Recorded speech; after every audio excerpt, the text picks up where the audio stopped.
Comenzando nuestro estudio esta noche, dándole gracias a Dios por la oportunidad que nos da, ¿verdad?, de poder estar acá conectados, estudiando la palabra de Dios. Seguimos, hermanos, asimismo con nuestro estudio. Voy a poner acá. Ok, ya está.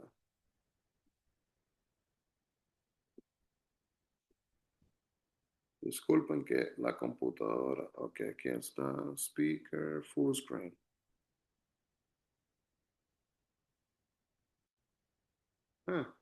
Oh, ahí está. Bien. Así que aquí estamos, hermanos. Me gustaría pedirle ahí donde está que se pone de pie y ahí vamos a hacer una oración y así comenzamos. Vamos a entonar una alabanza. Y recuerden que lo hacemos así mismo, ¿verdad? Para la gloria y la honra de Dios. En un momento. Así que oramos. Amado Dios, te damos gracias, Padre, por esta oportunidad. Señor, te agradecemos por cada hermano, por cada hermana, Padre, que se une con nosotros en línea, que se une con nosotros aquí físicamente. Señor, te agradecemos, Padre, por cada oportunidad de estudiar tu palabra. Padre, y de no mirar tu palabra, Señor, como algo extranjero, algo lejano, sino mirar tu palabra, Padre, Señor, como lo que nos puede motivar, lo que nos puede edificar, Señor, lo que nos puede guiar y mostrar el camino que debemos de seguir. Pedimos, Señor, asimismo, Padre, que tú nos guardes, que hables, Señor, en nuestras vidas de una manera especial, Padre, que supla las necesidades, Señor, y que proveas ese deseo de continuar, Señor, con esa hambre de aprender más de ti y de acercarnos hacia tu presencia. Que adoramos, Señor, en el nombre de Jesús, lo pedimos todo, mi Dios. Amén y amén. Y hermano, vamos a entonar esta alabanza aquí titulada Tus ojos revelan que yo. Ahí la comparto. ¿La pueden ver allá los que están en línea, Lisa? ¿Puede ver? Solo veo el número 4. Excelente, es lo que necesitamos ver, el número 4.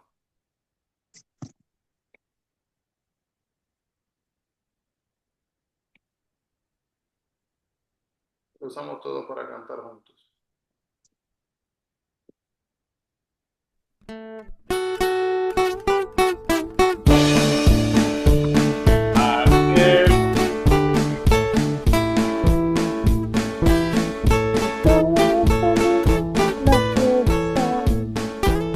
Cristo el que va a venir, poderoso es nuestro Dios, Poderoso es nuestro Dios, poderoso es nuestro Dios, poderoso es nuestro Dios. Poderoso es nuestro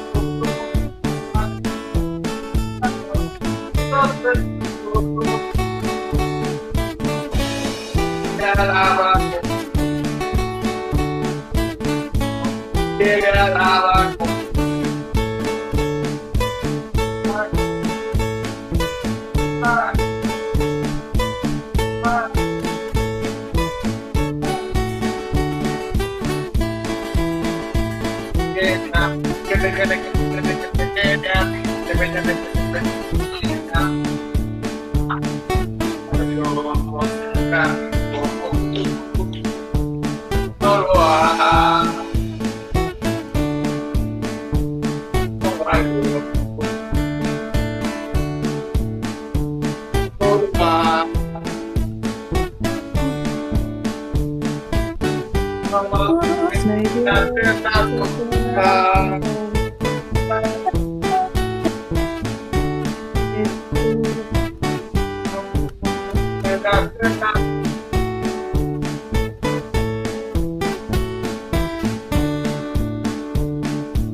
Gloria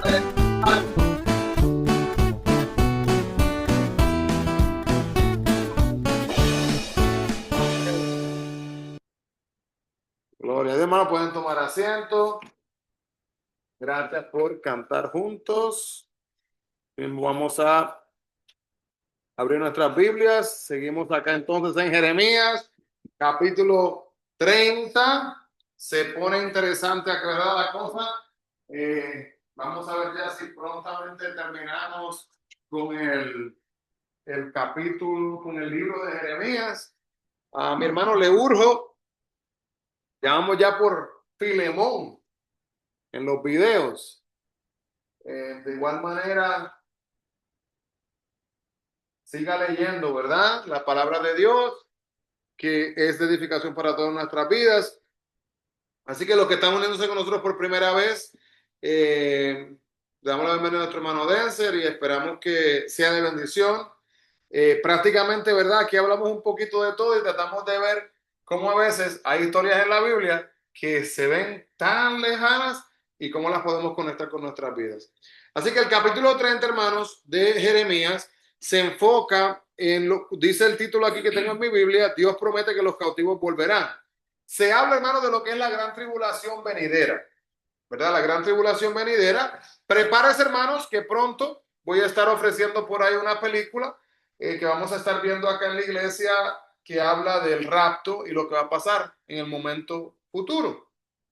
Que algunas veces no pensamos en esas cosas, algunas veces no nos metemos, ¿verdad? En esos temas.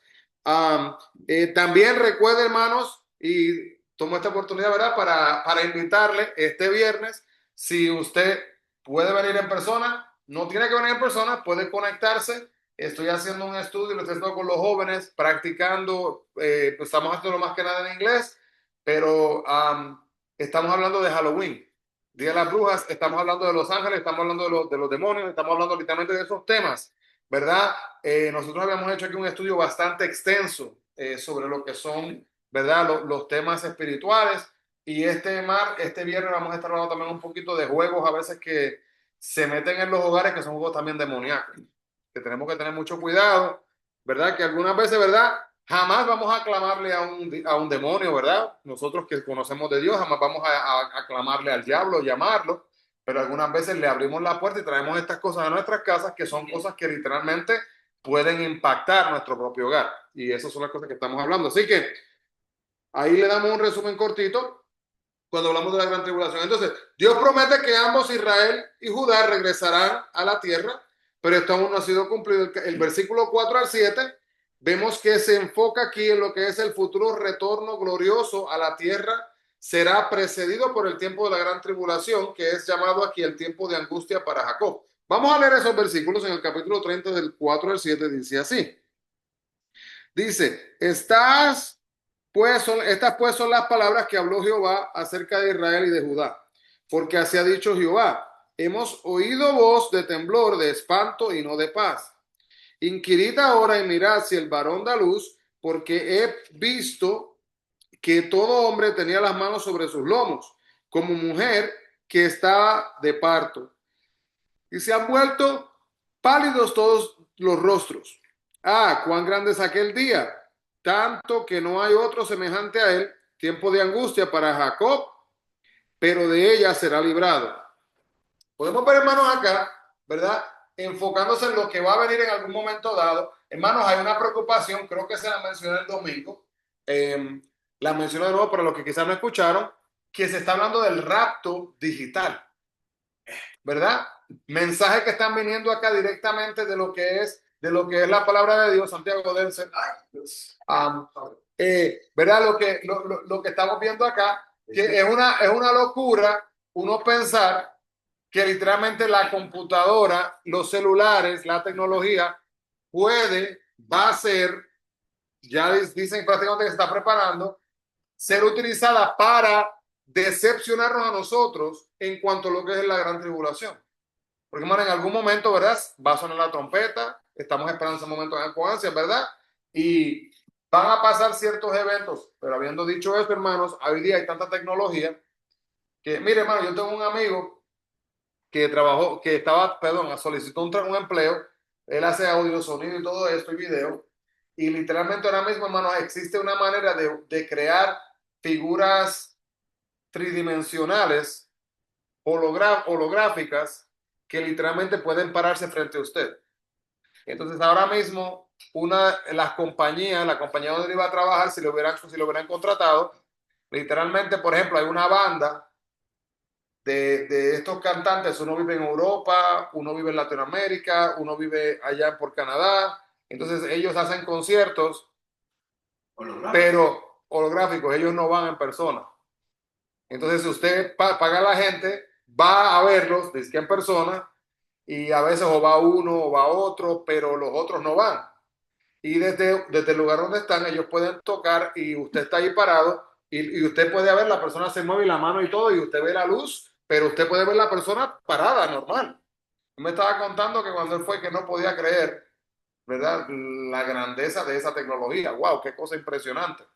Así que cosas así como esas, los robots que están hoy día existiendo, hermanos, el hecho de que la gente, y es para que veamos, ¿verdad? Los que no se han puesto a pensar en este impacto digital de cómo podría ser esto, hermano. Hoy día hay gente que literalmente está alterando el ADN, tratando de alterarlo para poder obtener, ¿verdad? Poder injertar, ¿verdad? Que vayan a ser un bebé y que salga con ojos azules, con pelo rubio, con labios grandes o labios pequeños, orejas. Así está la gente de hoy, hermanos, metiéndose con la creación de Dios. Sí, Santiago.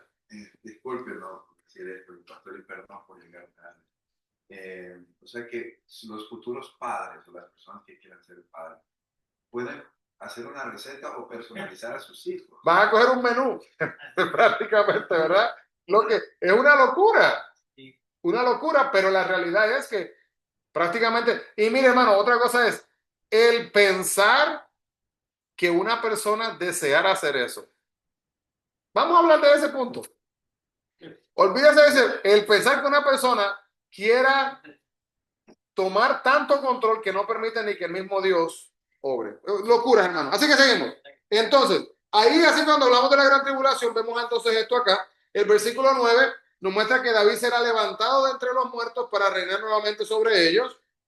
Versículos 10 y 11, hay una expectativa gloriosa para el futuro por causa de la misericordia y fidelidad de Dios. Israel nunca será destruido, aunque otras naciones lo serán. Vamos a leer esos, si alguien lo tiene por ahí, me lo quiere leer. Jeremías 30, versículos 10 y 11. Adelante. Tú pues, siervo mío, Jacob, no temas, dice Jehová, ni te atemorices, Israel, porque he aquí que yo soy el que te salvó de lejos, a ti y a tu descendencia de la tierra de cautividad. Y Jacob volverá y descansará y vivirá tranquilo, y no habrá quien le espante. 11 también, perdón. Sí, por favor. Porque yo estoy contigo para salvarte, dice Jehová, y destruiré a todas las naciones entre las cuales te esparcí. Pero a ti no te destruiré, sino que te castigaré con justicia. De ninguna manera te dejaré sin castigo. Gracias, hermano Santiago. Entonces tenemos que entender, hermanos, que la palabra nos muestra, ¿verdad? A través de este capítulo. Recordemos cómo se le dice a Jeremías, le llaman el profeta llorón. El profeta llorón. ¿Y por qué era el profeta llorón? Porque lloraba, pero no lloraba por llorón. Lloraba por emoción y por sentimiento de lo que estaba pasando. Lloraba porque Dios decía, vayan para allá y la gente quería irse para allá. Lloraba porque quería que Dios interviniera en su nación y la nación como que no le importaba. Recuerdan, hermanos, este es el mismo profeta que se paró a predicar y comparte la palabra y con tanta gente presente se convirtieron ¿cuántas personas? 0. Ni una. Y hermano, este es lo más preocupante de eso. Diría cualquiera, porque es que es un mal predicador. ¿Verdad? Le echar la culpa al predicador. Pero nada tenía que ver con él. Tenía que ver con que la gente estaba tan metida en su pecado, tan perdida, que era que no querían escuchar. Y para aún más preocupante, hermanos, que diría cualquiera, que hubiera sido una predicación que hubiera tocado el corazón de la gente porque el mensaje vino directamente de Dios, que Dios se lo dio al profeta, que la gente debió haber cambiado. Y si hubieran debido haber cambiado, hermano, ¿cambiado cuánto? Demasiado. ¿Por qué? porque este era el pueblo de Dios. No estamos hablando que Jeremías le estaba predicando a personas que estaban totalmente perdidas y desconocidas de quién Dios era. Estamos hablando que le estaba hablando a personas que muchos de ellos tenían conocimiento de quién era Dios. Y aún así, darle la espalda, no nos importa, vamos a vivir nuestras vidas. En medio del libro, hermanos, vemos entonces acá, Pastor, sí, perdón, esperanza, sí. un comentario. No sabía esto del profeta Jeremías, ¿no? Que había predicado ante un montón de gente. Y acotando algo más a lo que usted dice es, y que nadie le haya llegado su palabra, ¿no? Que era directamente de Dios. Después de eso, ¿cómo se debe ser la tristeza de él, ¿no?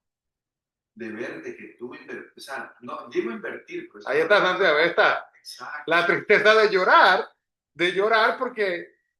Pero es que, pastor, o sea, yo sé que, o sea, ese ya es el resultado, ¿no? Pero en el proceso ponerte a pensar, mira, yo invertí tanto tiempo, y invertir para mí es una palabra poca, vaga.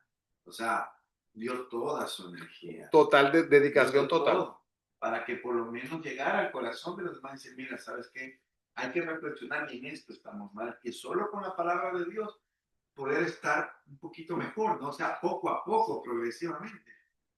Y que después de eso, decirlo así, ¿no? Te dan la espalda, no la espalda, siempre la espalda de sus corazones. Pero así se sintió él, literalmente, como que le dan la espalda. Porque, míralo así, imagínese él predicando, hablándole a la gente de Dios, tratando de en medio de las dificultades del cautiverio, de la esclavitud que están metidos, tratando de un poquito de esperanza.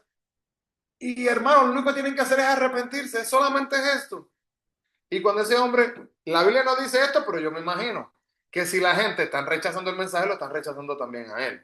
Cuando él se volteaba para él irse, me imagino que no le estaban invitando, vamos a ir a comer, vamos a ir a compartir, porque, pero ese loco, ¿quién será? ¿Quién sabe? Como si hablaban de Noé, ¿verdad?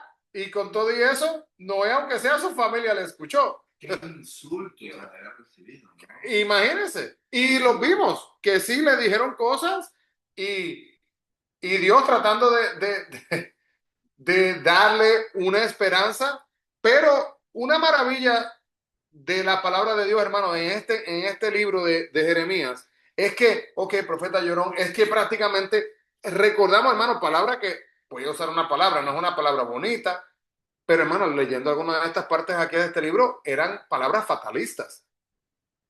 Era literalmente, aquí no viene nada bueno. Y de repente, en un capítulo, aparece un versículo como este, que habla de lo que es la gran tribulación. Va a venir el dolor, la aflicción, la angustia, va a ser malo. Pero después va a venir algo bueno. Entonces, aunque sea en ese sentido de esperanza. Y yo creo, Santiago, honestamente, es mi opinión, pero yo siento, me imagino yo, que el desánimo que puede haber sentido, el haberse sentido quizás desalentado, quizás a través de Dios era lleno por esa esperanza de lo que iba a pasar en ese momento. Saber en otras palabras que, wow, todo lo que estoy haciendo no es en vano porque algún momento, y ahora le hago yo una pregunta, no sé si han pensado en esto, nosotros en algún día podemos, ¿verdad? Tenemos la habilidad y vamos a morar con Dios. Hermanos, yo quiero hablar con Jeremías.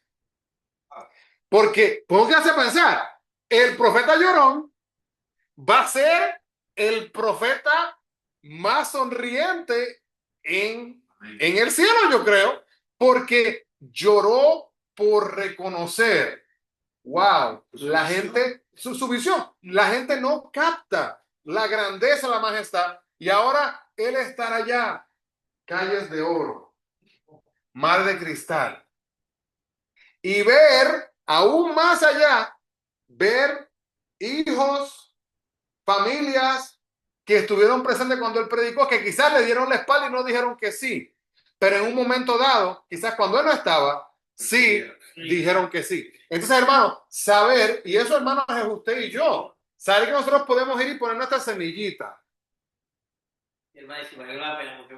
Ahí está.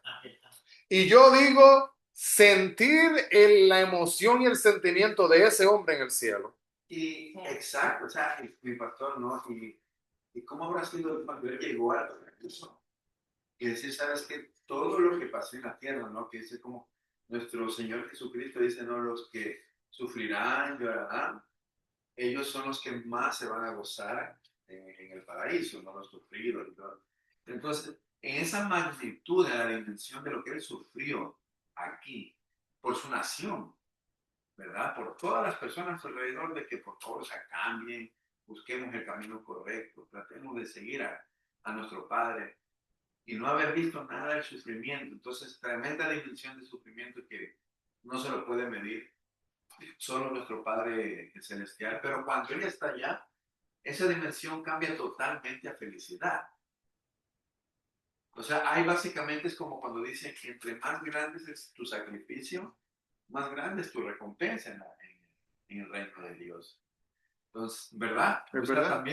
también yo lo veo de esa forma, ¿no? O sea, es como cuando yo creo que todos en algún momento nos hemos sentido perdidos, o sea, perdidos en el aspecto de desanimados, golpeados, sin salida. Y a veces hasta la propia familia de uno le da la espalda a tantas cosas. Pero ahí está nuestro Señor. O sea, nuestro Señor ve nuestro sufrimiento. Y ahí está en nosotros lo que vamos a ver. Si vamos a ver el rechazo nada más, o vamos a ver el hecho de que Dios nos da y nos extiende su mano. Y ahí digo yo, ¿verdad? Son conversaciones que algún día podremos tener con Jeremías. Me gustaría preguntarle, Jeremías, ¿qué pensabas tú cuando le hablabas a la gente y ni uno? Yo, aunque sea, no sé, que uno lo pensara, aunque no dijera que sí, pero como que se quedara con él después de predicar el mensaje, hablando con él hace un rato, y bueno, que sea un poquito de esperanza. Pero la Biblia no dice ni eso, sino, hermano, que literalmente era rechazo total. ¿Y cómo? ¿Verdad? Y ahí, mire, hermano, el capítulo 31, y después de tanto fatalismo, de tantas cosas malas que hemos visto, aunque un poquito de luz, aunque sea en el capítulo 31, podemos continuar viendo las promesas de Dios. Ahí el versículo 3 habla de la expectativa del futuro, que es brillante a causa del amor de Dios por ellos. En otras palabras, hermano, entendamos, ustedes son malos, pero aunque son malos, yo todavía voy a obrar, porque yo les amo. Y hermano, eso se aplica a nosotros también. Porque por más bueno que nosotros pensamos que nosotros seamos, seguimos siendo malos. ¿Verdad? En cuanto a lo que es el pecado. El versículo del 8 al 11, Dios promete el futuro retorno de Israel a las 12 tribus y la redención también de la nación. El versículo 9, existe una relación del Padre, Hijo de Dios, con la nación, pero esta relación no se aplica al individuo israelita. Mire esto, qué tristeza. Vamos a ver el versículo 9 del capítulo 31. Dice, irán con gran lloro, mas con misericordia los haré volver. Y los haré andar junto a arroyos de aguas, por camino derecho en el cual no tropezarán. Porque soy a Israel por padre, y Efraín es mi primogénito. Así que podemos ver, hermanos, en este versículo, ¿verdad? Que está acá, el versículo del 9.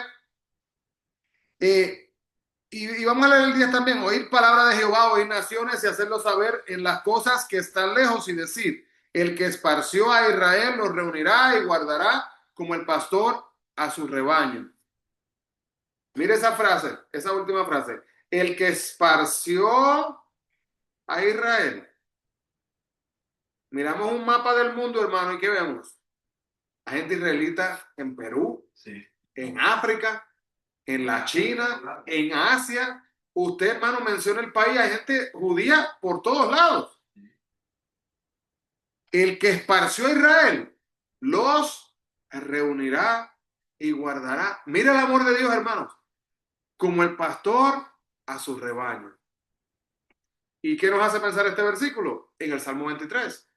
Jehová es mi pastor, ¿verdad? Jehová es mi pastor y nada me faltará. Pero ¿y por qué no me va a faltar nada? Porque él es mi pastor. Y como él es mi pastor, yo no tengo que preocuparme de dónde yo voy a comer. Porque él me va a llevar al área donde tengo que comer, como verá, como oveja de él, me va a llevar al área que tengo que estar. No tengo que preocuparme de si va a haber sol, qué va a pasar cuando se acabe. No tengo que preocuparme del agua. Y mira, hermanos, aquí también, esta parte que quizás la pasamos rapidito por alto porque la leímos rápido en el versículo 9. Dice, los haré volver, en el versículo 9, y los haré andar junto a arroyos de agua. Hermanos, ¿qué cosa más importante que estar al lado de un arroyo de agua? El versículo 9 del 31. Sí, el versículo, la segunda parte del versículo 9 del 31.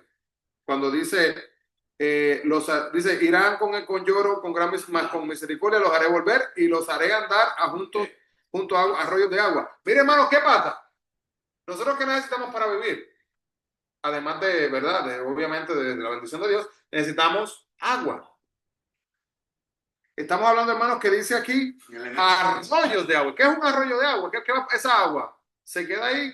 Pues no, hay un fluir, ¿verdad? Constante, una corriente. No sé cuántos han tomado agua mineral. Ay, qué cosa más rica. Fríísima. Fríísima. ¿Ha tomado eso alguna vez? ¿Qué? Uno toma eso, yo estaba ahí, wow, esto es mejor que uno está tomando de que gaseosa y cosas. Frío y, ¿verdad? Refrescante, como algo, como la famosa, ¿verdad? Las marcas del agua, que le ponen todas estas marcas. Pero no sabe igual que uno tomar, la verdad, así. Usted agarra su botellita de agua y meterla ahí mismo así y tomarse un vaso. Qué cosa tan fresca. Pero hermano, saber que esa misma agua es el agua que sería utilizada para que crezcan los frutos, para poder existir, para poder comer. ¿Verdad? Leemos el versículo y lo pasamos rapidito, no, quizás no pensamos en eso. Pero en otras palabras, de esa fuente, de ese recurso, yo voy a poder estar más que bien. Mire qué cosa. Entonces, continuamos. El versículo 15 del capítulo 31 es un versículo extraordinario en cuanto a la primera venida de Cristo. Vamos a buscar rapidito en Mateo capítulo 2, 18, por favor. Mateo 2, 18.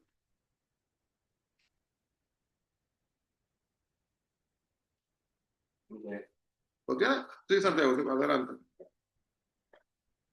Voz fue oída en Ramá, grande lamentación, lloro y gemido. Raquel que llora a sus hijos y no quiso ser consolada porque perecieron. ¿Ok? Así que, si se acuerdan de esta parte, hermanos, esta es la parte donde está la matanza de los niños. ¿Mateo qué?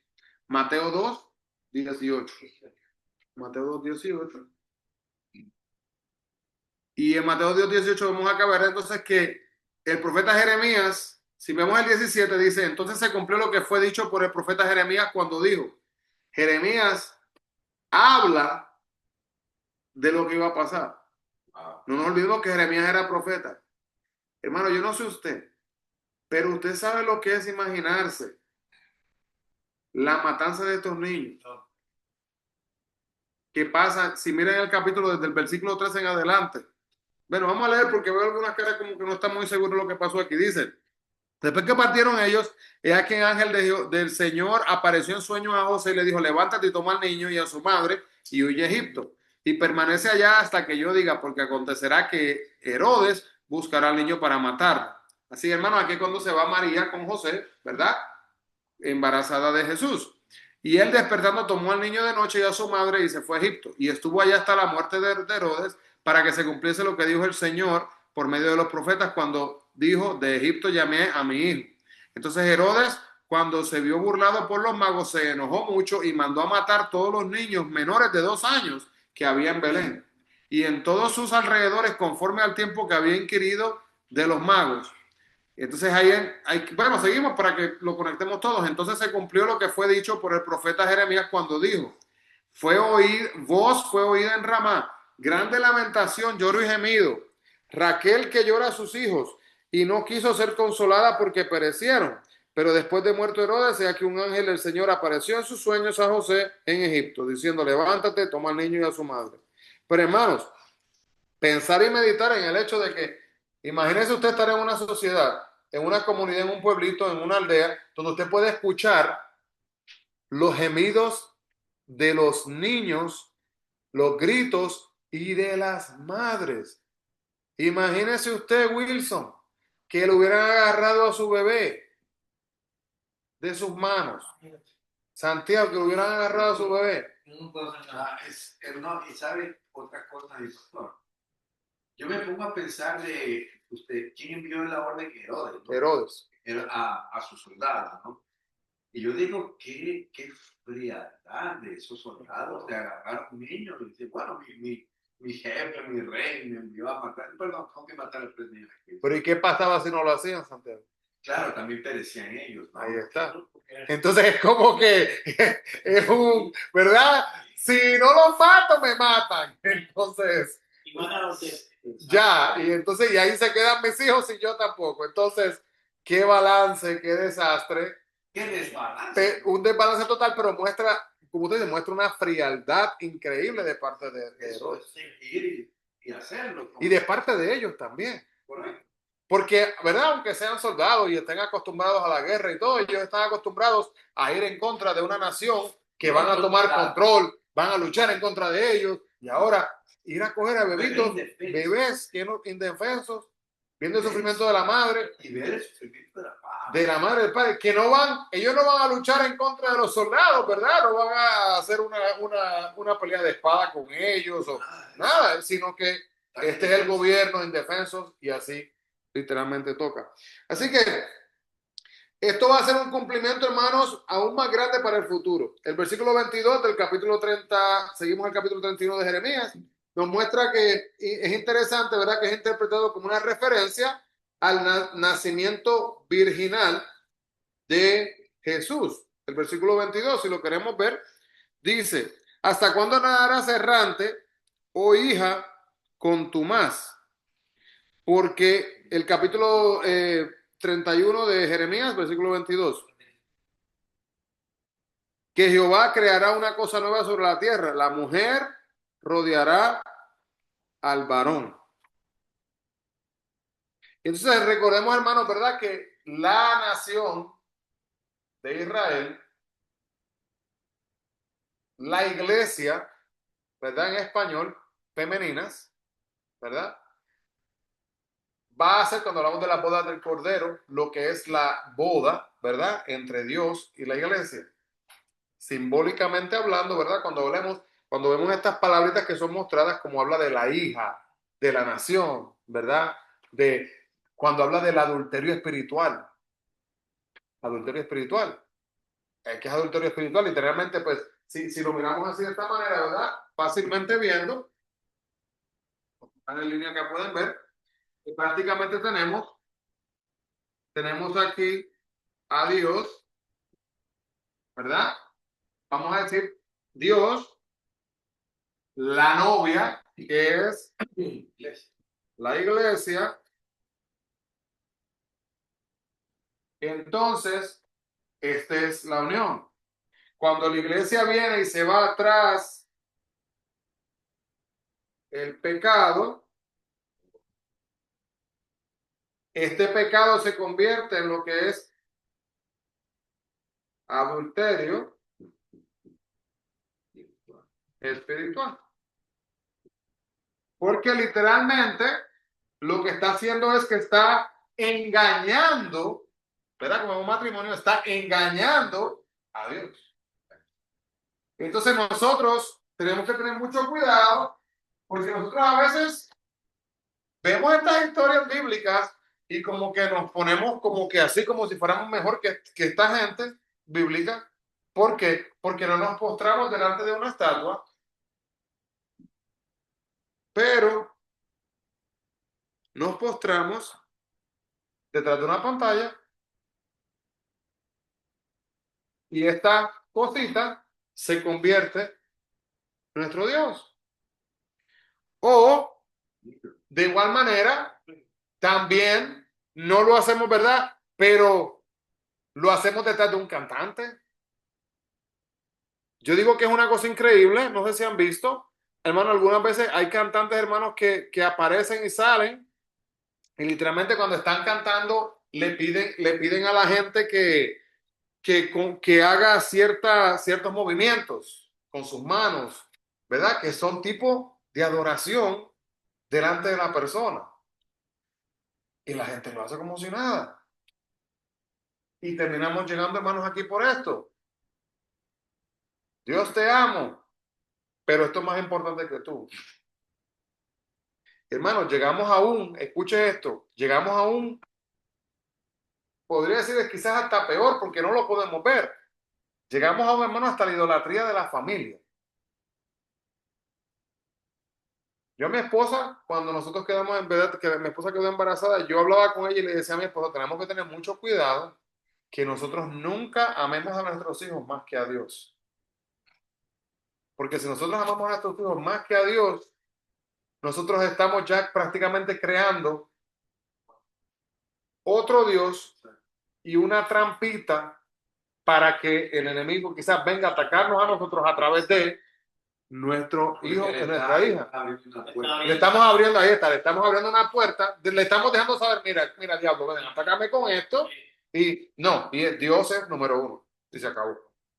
Entonces, seguimos acá, versículo del 31 al 37 del capítulo 31. Dios hace un nuevo pacto con Israel, las 12 tribus. Este será diferente al pacto dado a Moisés en el monte Sinaí. La distinción es que este pacto no iba a ser grabado en tablas, no iba a ser grabado en piedra, sino que iba a ser grabado en sus corazones, no en tablas de piedra. Sus pecados serán perdonados y este pacto nunca será alterado ni será abolido. El versículo 38, la torre de Ananel estuvo perdida por muchos siglos. Pero hermanos, los arqueólogos ahora la han localizado nuevamente. En Nehemías 3.1, si quiere leer luego, no lo vamos a leer ahora, pero si quiere anotar, Nehemías 3.1 y Zacarías 14.10, Nehemías 3.1 y Zacarías 14.10, usted puede luego buscar con calmita y leer eso y va a ver, hermanos, y esto a mí me fascina cuando Nehemías 3.1 y Zacarías 14.10. Me fascina cuando vienen los científicos, porque hermano, también hay científicos y hay arqueólogos que son cristianos, ¿verdad? Y cuando ellos van, ellos encuentran y entonces vienen y pueden probar también cosas bíblicas. De igual manera que hay gente que está totalmente perdida allá en el mundo de la ciencia, también hay gente científica, hermanos, que usan, ¿verdad? La palabra de Dios también y usan cosas naturales para probar lo que es la palabra de Dios. Entonces el saber, ¿verdad? Que asimismo este lugar fue encontrado. El capítulo 32, Jeremías encarcelado, compra una heredad. Nabucodonosor de Babilonia sitia a Jerusalén en el año 10º de Sedequías. Jeremías es puesto en la cárcel por predecir que Dios entregaría la ciudad a Nabucodonosor y también que a Sedequías lo llevarían cautivo. Hay que entender un poquito quizás la preocupación de la gente. Se para un profeta frente a ellos y en vez de decirle, todo va a estar bien, le dice todas estas cosas horribles que le van a pasar. Van a terminar bajo el control de Nabucodonosor. Van a llevar a Sedequías cautivo, lo van a llevar también esclavo. Y ellos, ¿pero y qué está hablando este loco? Que me imagino que estará pensando, ¿qué dice este tipo? ¿Qué le pasa? ¿Qué está mal? Si mira el reino que tenemos establecido, mira lo que tenemos aquí, tenemos un buen plan, no hay ninguna preocupación. Quitándole, hermanos, autoridad, no a la persona, porque ese es el punto, no era la persona.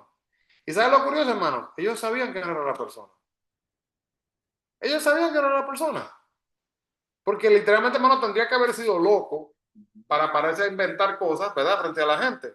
Podemos ver y sabemos, hermanos, que no era la persona, que era Dios el que estaba hablando a través de él. Cuando vamos hasta Mateo, cuando vamos al Nuevo Testamento y podemos ver que las profecías que dijo el profeta pasaron. Y algunas todavía están por pasar. Entonces, una persona que decía o que dice ser profeta, que no comparte las profecías o las profecías no pasan, pues no lo es. Entonces, el versículo 6 al 15 del capítulo 32 nos muestra que Hananel, primo de Jeremías, quiere vender su herencia a causa de la presencia de Nabucodonosor en la tierra. Entonces Jeremías compra el campo para comprobar que él cree que la profecía futura de futura bendición será cumplida. Versículo 16 al 25, Jeremías ora en cuanto a la compra del campo porque no lo considera un buen negocio. Pero mire la respuesta en los próximos versículos que sigue, del 26 al 44. Jehová contesta a Jeremías al dar el axioma que nada es demasiado difícil para Dios. Dios está entregando la ciudad a los caldeos y en su propio tiempo librará la ciudad de ellos. Jehová los está entregando para juicio. Él los librará con misericordia por lo que ha prometido. Hermano, una de mis historias favoritas de la Biblia. Te cuento esto para que quizás podamos hacer una comparación con esta. Aquí está Jeremías, dice, bueno, yo voy a comprar esto porque yo tengo fe en lo que Dios dijo y esta tierra va a ser de bendición a mi familia en algún momento y gloria a Dios por eso. Pero es un poquito la duda. Pero hermano, si se acuerdan, ¿verdad? En el tiempo bíblico estaba Moisés dirigiendo al pueblo de Israel, ¿verdad? Cuando salieron del desierto, salieron de Egipto, van hacia la tierra prometida, cuando están entonces en camino van hacia Jericó, y entonces cuando entran allá los 12 espías, si se acuerdan la historia, los 12 espías entran, y cuando los 12 espías están adentro, están mirando, dice, wow, mira esas uvas qué grandes, wow, mira esto qué maravilloso, mira aquello, pero ven estos hombres gigantes, ven esto, dice, wow, esto es bien peligroso, nosotros no podemos con esto, regresan. Y de los 12, 10 dicen, esto es demasiado, nosotros no podemos entrar ahí, nosotros vamos a perder, esto nos van a aplastar como si fuéramos grillos, literalmente, nos van a aplastar como si fuéramos insectos. Pero habían dos, si se acuerdan cuáles fueron los dos, Josué y Caleb. Josué y Caleb. Ellos hablaron así con fe.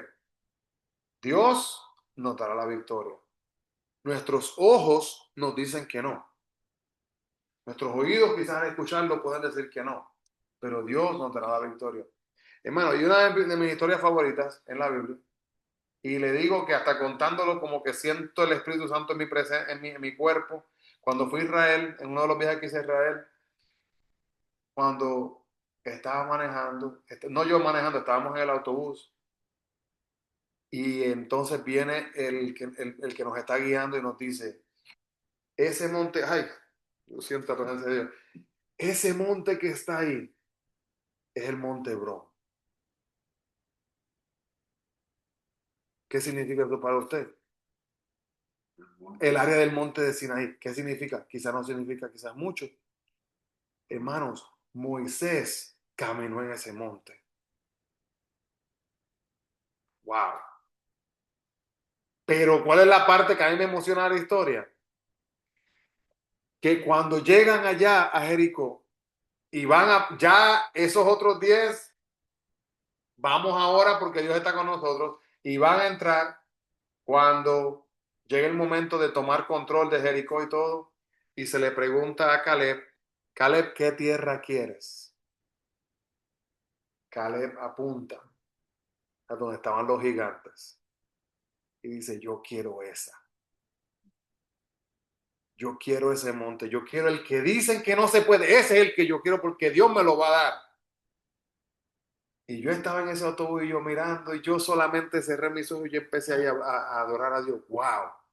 Saber que este hombre, así de carne y hueso como yo, que no puede, que no podía, que entendamos, hermanos, que no era un hombre joven, que no era que le iba a agarrar una espada y se iba a meter ahí a caerle palo a todo el mundo. No, no, no. Él no podía, pero él tenía suficiente fe de decir, wow, yo voy a ir a ese monte y yo sé que Dios me va a dar la victoria.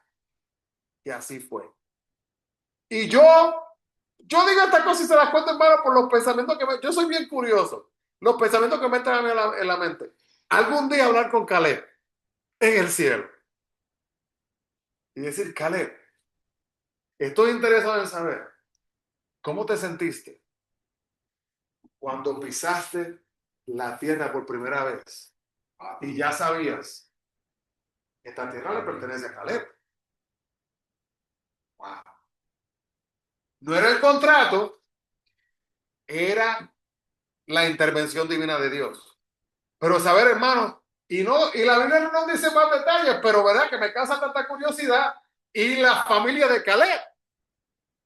Imagínense Caleb poder caminar con sus nietos y decirle, chicos, esto es de nosotros. Esta es la promesa de Dios.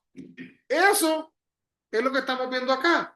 Que se está hablando aquí, hermanos, que Dios promete que iban a alcanzar algo así. Sí. Pastor, usted me hizo recordar algo, ¿no?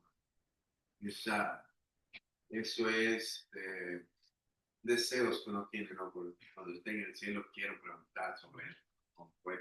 Es algo lindo, porque estás con esa incógnita, cómo lo hicieron, etc. Si no lo pudiste vivir con ellos, por lo menos que te lo cuente. Ahora usted me hizo recordar algo. Yo, sí, con la bendición de Dios, que está en el cielo. Yo, en cambio, para ser honesto, quiero preguntarle a Eva, ¿por qué comiste esa manzana? ¿Por qué lo hiciste? O sea, miran tanto lío que no, Pero le va a decir, no fuera manzana, fuera guanábana, una papaya, sandía, ¿quién sabe lo que habrá comido?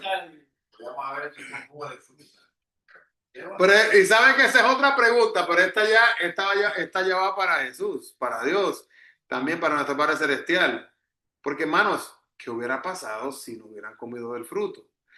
¿Y qué hubiera pasado si Eva hubiera comido y Adán no? ¿Usted se ha puesto a pensar en eso? Sí, así porque Adán se hubiera quedado con su inocencia, Eva lo hubiera perdido. Pero le digo algo, mire, yo cuando leí la Biblia y estuve viendo un reportaje de un pastor cristiano que escucho, él dice que la cabeza, o sea, el primero que creó a Adán, está sobre como en su familia. Usted es la cabeza de su familia, en la iglesia el pastor, ¿no? Entonces, cuando Eva come, que también come Adán, viene Dios y a Adán le llama la atención por Eva. Dios nunca le pregunta a Eva directamente. Y Correcto. o sea que... Porque él es el sacerdote de su casa. Exacto. Cambió la responsabilidad de él. Porque en tu casa, cuando ya eres esposo, entonces eres tú. No quiero decir el que manda, sino el líder. El que maneja. Exacto, la cabeza. Y ese es el punto. Y como líder, el hombre es el que rinde cuentas. Exacto. Y entonces es bien curioso porque, como usted dice, ¿verdad? Le dice Dios a Adán, le reclama a Adán, prácticamente a Adán, ¿qué hiciste? Y Adán podía decir en su mente, pero ¿cómo que hice yo? Yo no hice nada, yo comí lo que me dio ella, ¿verdad? Dice allá, que se arregle contigo. Bueno, seguimos entonces, hermanos. El capítulo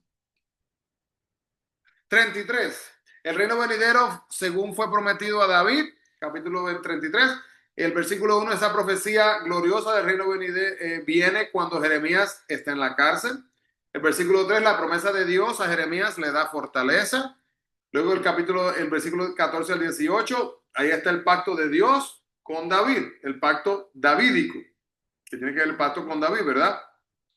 Y el capítulo 34, la cautividad de Sedequías es profetizada. Aquí es cuando, ¿verdad? Cuando se reitera nuevamente que va a puesto en captividad. Jerusalén ha de ser quemada con fuego por el rey de Babilonia. Vamos a leer ese. Versículo 2 del capítulo 34. ¿Alguien lo tiene? Porque adelante. Así ha dicho Jehová, Dios de Israel. Ve y habla a Sedequías, rey de Judá, y dile, así ha dicho Jehová, he aquí, yo entregaré esta ciudad al rey de Babilonia y la quemará con fuego. ¿A quién le gustaría escuchar eso de sus naciones? ¿A quién le gustaría escuchar eso? Dice, pero yo vivo aquí. Yo también vivo aquí, yo no quiero que hagan eso aquí. Pero hermano, esta era la palabra que estaban recibiendo en esos momentos. En base a la manera que estaban viviendo. Entonces, el versículo 13, Sedequías ha de ser entregado al rey de Babilonia. Los recabitas obedecen a Dios, el capítulo 35. Luego los recabitas por parte del remanente están en contraste con la nación. Luego Joacim en el capítulo 36 destruye la palabra de Dios con un cortaplumas y también con fuego. Vemos en el versículo 1 que Jeremías envía la palabra de Dios a Joacim. Versículo 18, Baruch entrega la palabra entonces por escrito al rey. Y el versículo 21 al 24, vamos a ver lo que hace. Ahí busque conmigo el capítulo 36, versículo 21 al 34, con el descaro que hace eso. Adelante. Y envió el rey a Jehudí a que tomase el rollo, el cual lo tomó del aposento de Elisama, secretario, y leyó en él Jehudí a oídos del rey. y a oídos de todos los príncipes que junto al rey estaban. Y el rey estaba en la casa de invierno en el mes 9 y había un brasero ardiendo delante de él. Cuando Jehudí había leído 3 o 4 planas, lo rasgó el rey con un portaplumas de escriba y lo echó en el fuego que había en el brasero, hasta que todo el rollo se consumió sobre el fuego que en el brasero había. Y no tuvieron temor ni rasgaron sus vestidos del rey y todos sus siervos que oyeron todas estas palabras. Y aunque el Natán y Delaía y Gemarías rogaron al rey que no quemase aquel rollo, no los quiso oír. Hasta ahí. Gracias, Santiago. Hermano, ¿qué pasa? ¿Por qué rasgar? ¿Recuerdan por qué es que se rasga? ¿Por qué se rasgan los vestidos en la Biblia? ¿Se acuerdan? No, la verdad no recuerdo. ¿Verdad? El rasgarse, ¿se acuerdan la historia de Job? Cuando hablamos del libro de Job. ¿Verdad? Cuando empiezan a pasar todas estas cosas que están sucediendo, el sufrimiento, ceniza. Okay. En otras palabras, usted sabe cómo nosotros nos preguntamos, ¿cómo está? Bien. Pero en realidad a veces podemos estar súper mal, ¿verdad? Así que la apariencia es que estamos bien. En este caso, el rasgar las túnicas eran una muestra de que no estábamos bien. Algo está pasando. El luto, ¿verdad? Cuando fallece alguien, vamos a decir, fallece una mujer, queda viuda. En Latinoamérica es muy común que la mujer se vista de negro. Y no que se vista de negro por una semana. 2 meses. ¿Verdad? Muchas veces se sigue vistiendo así la mujer. Algunas veces puede durar hasta años. Y no es como que se espera que tiene que ser así, ¿verdad? Pero es una expresión externa de lo que se siente aquí adentro. Eso es lo que era rasgarse sus túnicas. Y entonces, en otras palabras, ese versículo es súper importante, el 24, cuando dice, y no tuvieron temor ni rasgaron sus vestidos, el rey y todos sus siervos. En otras palabras, todos estos, me disculpan la palabra, descarado, porque es que hay que tener cara para agarrar, ¿verdad? Y echar los rollos. Hermano, estamos diciendo agarrar las Biblias, para que lo entendamos mejor, agarrar la Biblia y quemarlas así como si nada, y seguir como si nada, como si todo eso estuviera bien, ¿verdad? Hay que descaro, entendiendo, hermanos, que en estos tiempos bíblicos, y hay que entender también, hermano, eso no lo mandaron a hacer allí en la compañía que le sacaron copias. No era así. Eso como fue escrito. A puño y letra. Por eso dice los rollos, el rollo, estamos hablando, ¿verdad? La escritura escrita y así las quemaron. Y si usted va a Israel, hermano, si usted va a Israel, en Israel, yo vi algunos de estos del libro de Jeremías quemados. Fuimos a un museo de la Biblia. En el museo de la Biblia, hermano, usted puede ver pergaminos y rollos que fueron escritos, algunos de los originales que están ahí escritos. Y algunos están un poco quemados. ¿Verdad? Son cosas que uno poder uno experimentar eso, ¿verdad? Que literalmente como que... Entonces, Baruch entrega la palabra, entonces va aquí descaradamente con el cortapluma, la echan al fuego. Jeremías envió otro mensaje por escrito en el 27 y el 28. Ninguno de la línea de Joacim ha de sentarse jamás en el trono de David, prácticamente el mensaje. En el capítulo 37 y 38, Jeremías es encarcelado. La palabra muestra, hermanos, que hay 5 encarcelamientos del profeta que registra la historia. El capítulo 38 nos muestra el versículo 17 al 23, desde la cárcel, Jeremías ruega a Sedequías que obedezca a Dios. Mire, hermanos, ¿qué nos damos cuenta? Jeremías nos da por vencido. Jeremías es ese que le dice, Santiago, venga a la iglesia. Ay, pero déjame que... Pero Santiago, venga a la iglesia. Ese que sigue, y sigue, y sigue. De la próxima semana. Y la próxima semana, ¿verdad? Pero llega un momento que finalmente quizás ceda y viene. Entonces, persevera. Ahí está la idea. Entonces Judá va al cautiverio, Jeremías es liberado de la cárcel en el capítulo 39. Y en el versículo 7, hermano, del capítulo 39, mire, Recuerda lo que hicieron, lo que hablaron mal de Jeremías por él haber hablado de Sedequías. Miremos cuando empieza a pasar la profecía. Capítulo 39, versículo 7. Mire lo que dice ahí. Qué cosa increíble. Y oyendo Ebed-Melech, hombre etíope, eunuco de la casa real, que habían puesto... Espera un segundo, estoy en el... 39:7. Sí, 39, 7. Yo estaba leyendo el 38, 7. Y sacó los ojos del rey Sedequías y le aprisionó con grillos para llevarle a Babilonia. Hermanos, entiendan. No estamos hablando que lo llevó a una sala de emergencia, lo acostaron en una cama y le dijeron que esté quieto, vamos a ponerle aquí, ¿verdad?, la anestesia y vamos a sacarle los ojos. No, hermano, estamos hablando que le sacaron los ojos. Y así, todo sangrado, los grilletes y que le vaya bien. Entonces, este es el mismo que cuando Jeremías habló y dijo que esto iba a pasar, dice, pero ¿qué está diciendo este loco? ¿Qué está diciendo este hombre? ¿Cómo va a ser? Y aquí lo vemos que pasa, hermanos. Así que muchas de las profecías que Jeremías compartió, hermanos, recuerden que hay profecías singulares y profecías plurales, podríamos decir, que son de doble cumplimiento. Una singular sería una profecía que tiene un cumplimiento nada más. Pero hay profecías que tienen doble cumplimiento, que se van a ver en ese momento y también se van a ver luego más tarde. Entonces, Jeremías libera y se le permite entonces actuar libremente en el versículo 11 y 12, un poquito más abajito después de lo que le pasó a Sedequías. Mire, capítulo 40-42, profecía sobre el remanente que queda en la tierra después de la destrucción de Jerusalén. Esos capítulos. El capítulo 40, vemos que el capitán de la guardia permite que Jeremías escoja entre ir a Babilonia o quedarse en la tierra. Y Jeremías escoge quedarse. ¿Y por qué él elige quedarse? Por el capítulo 41 podemos ver. Jeremías habla al remanente. Y finalmente, después de todo esto, miren lo que pasa en el versículo 4 del capítulo 41.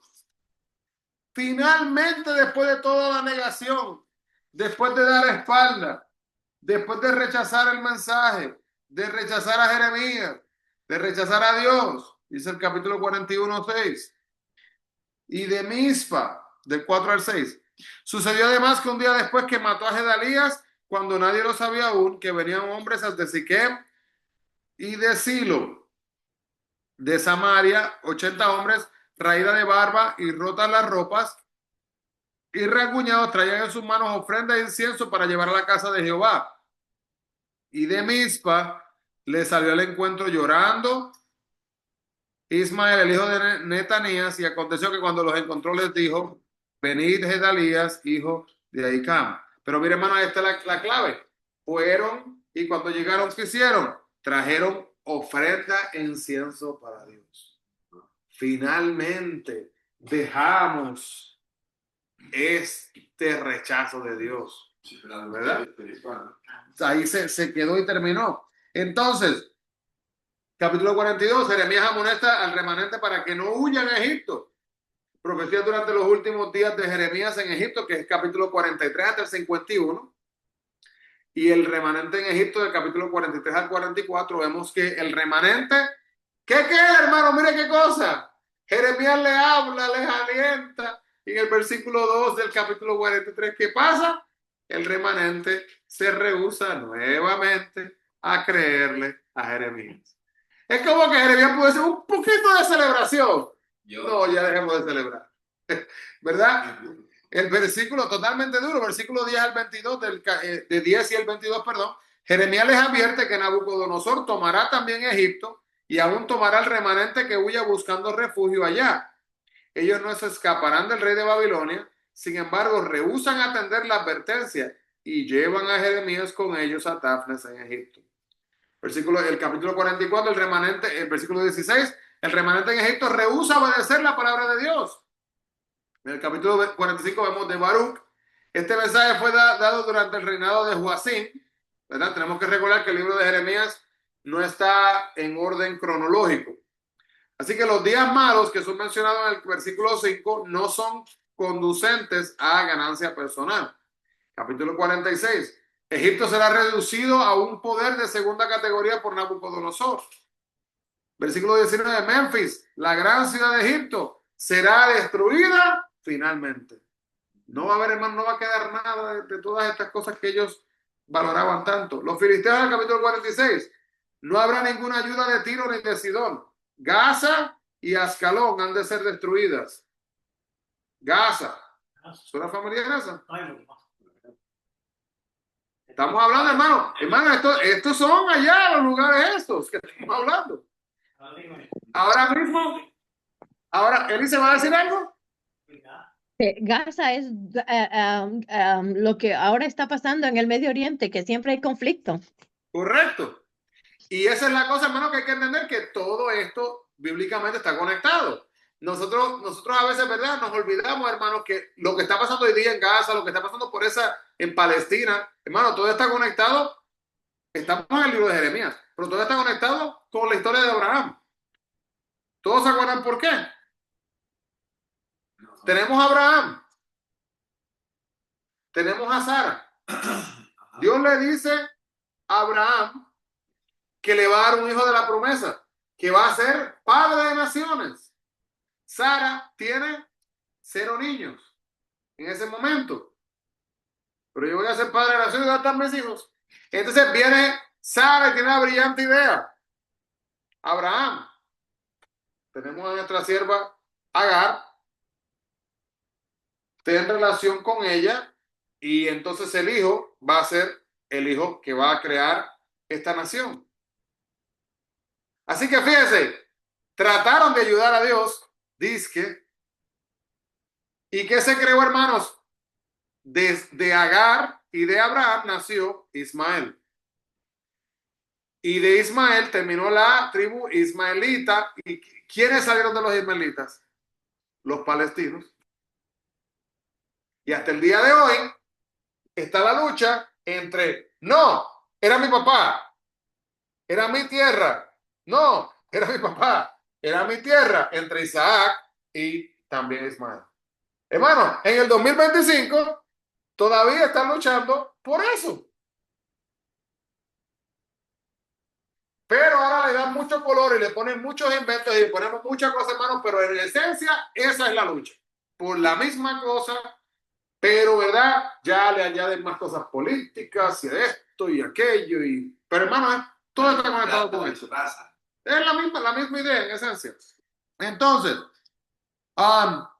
vemos acá también que capítulo 48, Moab ha de ser destruida. Moab ya no ha de ser un pueblo. La moderna nación de Jordania ocupa el territorio de Moab. Moab evidentemente entrará en el milenio. Capítulo 49 sobre Amón, Edom, Damasco, Edar, Azor y Elam. Amón ha de ser restaurada. Edom ha de ser desolación perpetua. Edom ha de permanecer una ciudad, mas no será poblada. Y la continua desolación de Edom ha sido cumplida literalmente. Luego vemos que Damasco, una de las ciudades más antiguas, ha sido destruida muchas veces. Vemos luego que Cedar y Azor, reinos ricos, llegarán a ser desolados. Luego en el versículo 34 al 39 del capítulo 49, Elam ha de ser destruida, pero será restaurada en los últimos días. Y todas estas naciones, hermanos, corrientemente son inexistentes. La semana que viene, hermanos, terminamos con el capítulo 50 y 51 y ya terminamos con el libro de Jeremías y comenzamos con Lamentaciones. Así que si no ha comenzado el libro de Lamentaciones, saque su rato para comenzar ahí mismo a leerlo. Pero, hermano, qué bonito ver, ¿verdad? Cómo la palabra se conecta con tantas otras historias y con nuestra propia vida también, con nuestras propias fallas y con nuestros propios errores. Amado Dios, te agradecemos, Padre, por esta palabra. Te agradecemos, Señor, por hablar a nuestras vidas, nuestros corazones, nuestras mentes, nuestro ser. Pedimos para una manera especial, Señor, que tú continúes tocando cada una de nuestras familias, para que nos ayudes a poder plantar la semillita, Señor. Esa semillita, Padre, que puede crecer y puede tocar, que puede ser usada por Dios para cambiar vidas de los necesitados, para que podamos ser testimonios vivos y eficaces, Señor, de tu plan y de tu propósito en nuestras vidas. En el nombre de Jesús te agradecemos por cada hermano y por cada hermana. Guía conmigo hacia los que han venido en persona, Señor, y así mismo, Padre, que podamos tener, Señor, una noche bendecida y que podamos seguir buscándote diariamente en espíritu y en verdad. En el nombre de Jesús pedimos estas cosas, mi Cristo. Amén. Y amén. Gracias. Y que Dios les bendiga a todos grandemente.